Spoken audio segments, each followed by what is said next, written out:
Have you ever tried popping a balloon with your own hands? If so, you probably thought of squishing it up as hard as you could.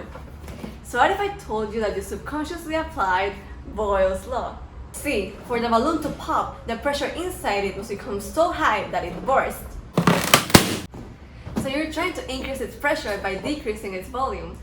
This law was developed by Robert Boyle. Boyle used a J-shaped tube, which may seem like an uncommon shape, so an umbrella makes for a great reference. He realized that if he poured more liquid mercury, the volume of the trapped gas decreased, while there was a change in height, indicating that the pressure increased. So Boyle discovered that pressure and volume have an inverse relationship. This inverse relationship is shown in this graph. When volume increases, pressure decreases, and this is because the particles have more space to move around, so they don't collide as often, meaning the pressure goes down. The opposite is also true. When volume decreases, pressure increases. Less space makes the particles collide more frequently.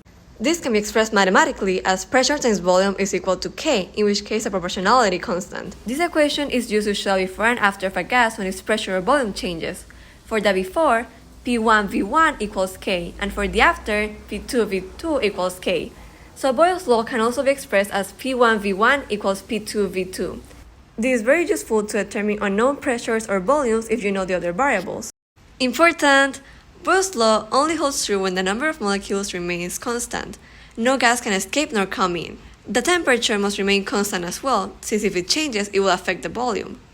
The law also fails at high pressures and low temperatures, since at these conditions a gas will liquefy. But why is Boyle's law so important? First, let's take a deep breath.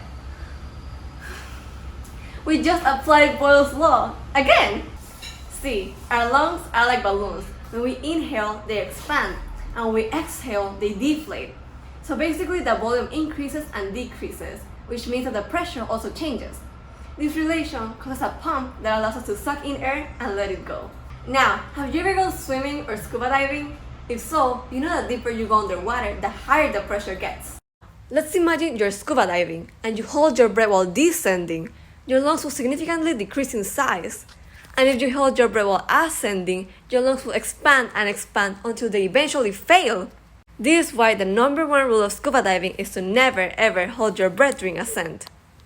Boyle's law has so many other uses in our daily life that we don't even notice. For example, pumping our car bikes or tires, the use of syringes, and weather balloons. Also, the use of aerosols like spray paint, spray deodorants, and Lysol. Boyle's law can be found almost anywhere, since gases are also everywhere. But hey, don't let that pressure you.